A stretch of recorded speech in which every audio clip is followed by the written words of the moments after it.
Sebentar lagi masa jabatan Wakil Bupati terpilih yang sekarang menjabat PLT Bupati Ahmad Usmarwi Kafa akan berakhir pada pertengahan bulan September. Jelang masa berakhirnya jabatan ini, Kafa akan tetap melakukan yang terbaik untuk Kabupaten Muara Enim. Demikianlah rapat paripurna ke-7 dengan agenda pengubahan Usmarwi. Sebentar lagi masa jabatan Wakil Bupati terpilih mengisi rentan waktu kekosongan jabatan dari pemerintah Kabupaten Muara Enim. Yang sekarang menjabat sebagai PLT Bupati, Ahmad Usmarwi Kafa akan berakhir. Tepatnya pada tanggal 18 September 2023 mendatang. Hal ini sudah disampaikan DPRD Kabupaten Muara Enim melalui rapat paripurna ke-7 yang dihadiri seluruh fraksi dan PLT Bupati langsung. Kurang dari 1 bulan akan ada lagi penjabat yang akan menempati sebagai pemimpin Kabupaten Muara Enim yang masih akan menunggu keputusan dari Menteri Dalam Negeri.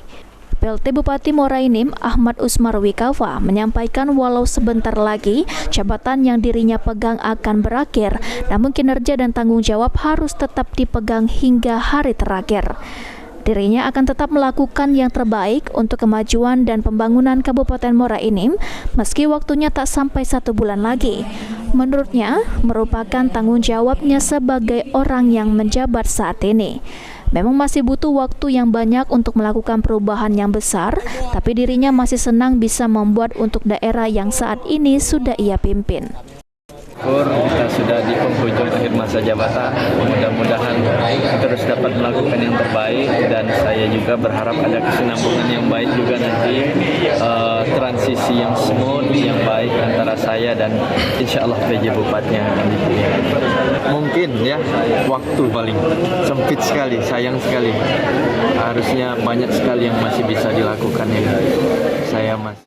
Dalam rentan waktu 6 hingga 8 bulan kemarin, memimpin daerah masih banyak kekurangan karena waktu yang sedikit membuat keterbatasan untuk membuat lebih banyak.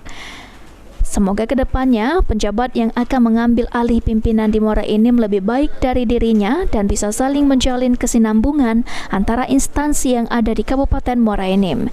Mardian Syapal TV.